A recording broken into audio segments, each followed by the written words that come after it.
Welcome back to Film Obsessed, the podcast where we talk about anything and everything film related. Hello, people. So, interesting topic today. I was at work over at the movie theater, and I've kind of been talking to some of my coworkers about like big or old movies and stuff like that. Recently, I decided to watch Alien and Terminator. They're on my list of movies that I just need to rewatch because I've seen bits and pieces, but I've never really seen them all the way through. And it got me thinking. I started talking to one of my coworkers about which way to watch Terminator.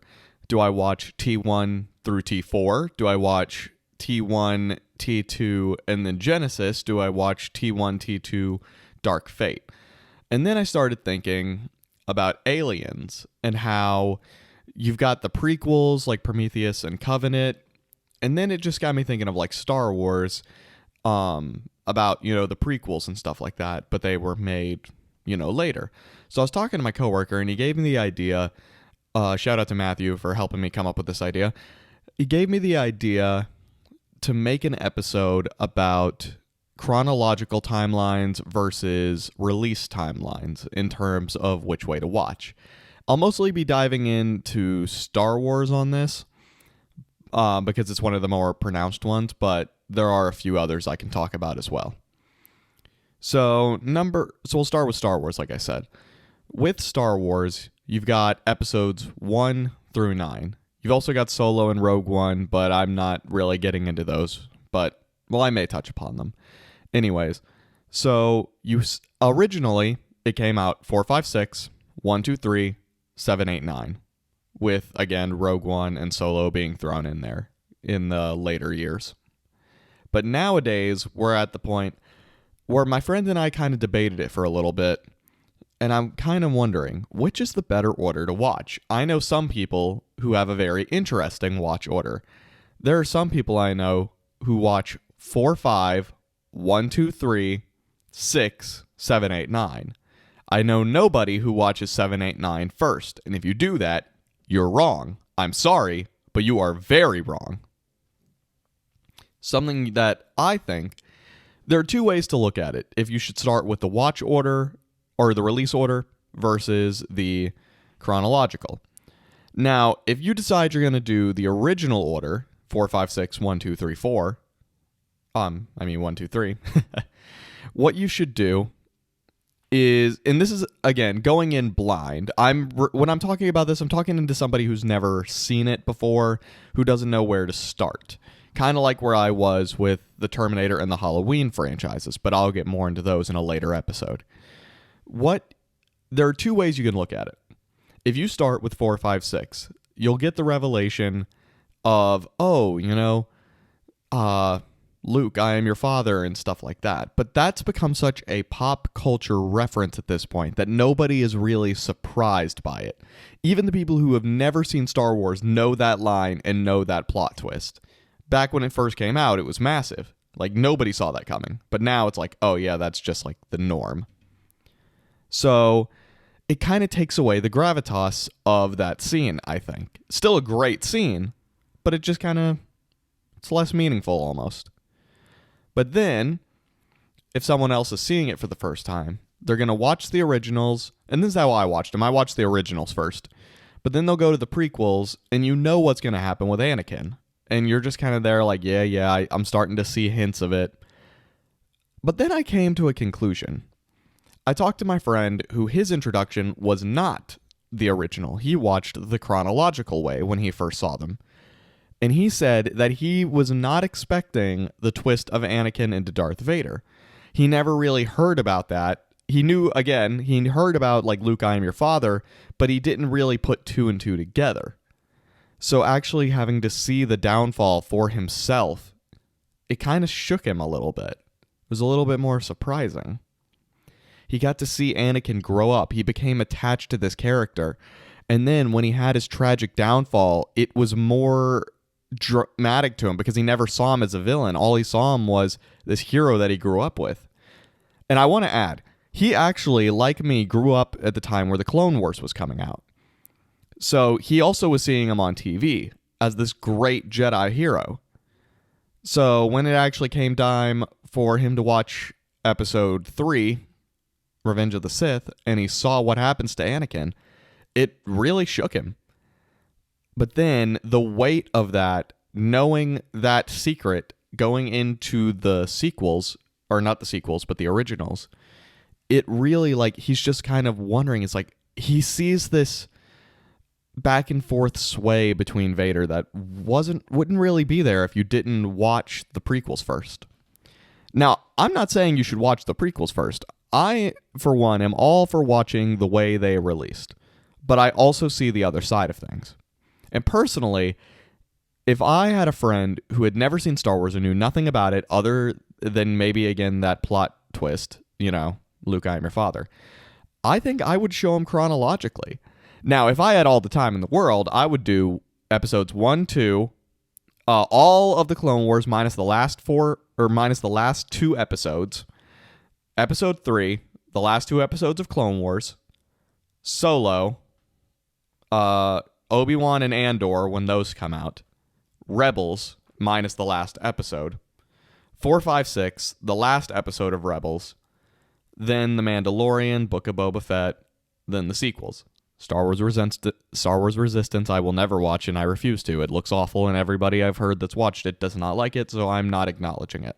Plus, it really doesn't add anything to the overall plot, and they're not really revisiting that timeline anytime soon. But that's another tangent for another day. So, I'm kind of in this point where I'm like, yeah, I could see it either way. But I kind of want some fan feedback, so head over to our Instagram and let me know what you think. Now, another one is, for example, Alien. Now, I've never really seen Alien before. I've seen bits and pieces, I've known things about it, but I had never really seen it until recently. So I watched the first 2, and then I kind of did some research on the upcoming films, specifically the newer ones like Requiem and Covenant and stuff like that. And I didn't realize when I was going to watch them that it was like, oh, they're prequels. But my friend's like, why didn't you start with them? And I'm like, why would I? And he's like, because it adds more to it. I'm like, but the story's not complete. And I kind of gave the example of Fantastic Beasts and Where to Find Them.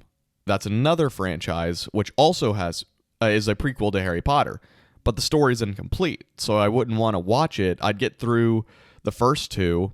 The new Dumbledore one's coming out soon, but I haven't seen it yet. And supposedly there's 2 more after that one. So that story isn't complete. Yeah, it might give me a little bit more backstory to Dumbledore, but really, I don't need to know that yet. I think in that franchise, it's actually better to watch Harry Potter first. Same thing with Alien. I also think that's the better, it's better to watch the original Aliens first. Star Wars is one of the few ones where I could see you really watching either one and it working out. Now, you could also say, there's also like Jurassic Park, which more is a sequel. There's not really a prequel type thing to it. But that one you should just definitely just watch it in the order that it came out in. In terms of other movies, there are some other franchises but that deal with this kind of stuff, but a lot of those are actually like timeline movies. And again, I will get into convoluted timelines and stuff like that in a future episode. Maybe even the next one. I don't know. We'll see. Now, kind of following up on my point, there's also TV shows. I've had some people ask me, again, more related to Star Wars. Me and one of my coworkers talked about this. He's only seen the movies. He has never seen any of the shows. He recently started watching Mandalorian and Book of Boba Fett, but he's never seen the Clone Wars and Rebels. So all these characters keep showing up, and he has no reference as to who they are. So, should you watch prequel TV shows? And my answer is, I think so. If you know that it connects and you know that it's making references to things connected in the movies, you should absolutely watch them. Now, a lot of people nowadays are watching these Disney Plus shows for Marvel stuff because they know they're connected. Same thing with, again, The Mandalorian and The Book of Boba Fett because they know that they're high quality. But for animation, it still counts. There are still elements that they will reference. Now, not all shows. Take the early Marvel stuff. It didn't reference anything that happened in Agents of S.H.I.E.L.D. or Daredevil and stuff like that. But, you still, if you want a little bit more. But if it's connected, absolutely, watch it. It adds more context. Even if it does take place before a certain event. Take the Clone Wars, for example. You've got the first couple seasons where it's pretty campy and you're just kind of wondering. They introduce Ahsoka and you're like, well, where was she during the original trilogy? I mean, not the original, but the prequels. Ugh, I'm getting confused myself. Well, you watch, and as you go on, you get to like season 5 and 6 where she leaves the Jedi Order. Then you get to the finale and you see that, oh, this is where she was during the Revenge of the Sith and stuff like that. And it adds so much more context. But again, do you watch all that after, currently, or before? Ultimately, the choice is yours, and it depends on the franchise. For me, if I was going to show somebody Star Wars, I would personally show them the movies first, all the movies, and I would start with the first one for the sole reason of it is a timeline that builds on itself. Sure, you'll notice a big discrepancy behind all the more techie-looking side of the prequels up to the really downgraded side of the sequels. But you'll also see growth between characters and relationships. And you'll have so much more backstory. When Obi-Wan first fights Vader, you're really going to feel that battle, even if it is a much smaller and less, gravitas in battle than the Mustafar one. Really, it's up to you how you decide to do it. I know this was a shorter episode, but it's just something that my friend brought up, and I decided to be a good little topic to talk about. And again, in a future episode, we'll be talking about random timelines and all sorts of time travel stuff, i.e. like X-Men, Terminator, Halloween, all these ones with different timelines and which ones to watch and how to watch them. So if you're interested in that, go subscribe to the YouTube channel. Follow the podcast on Spotify, Apple Podcast, or wherever you get your podcast. Visit our merch store. We got some good stuff for you. We got some nice film-obsessed merch there.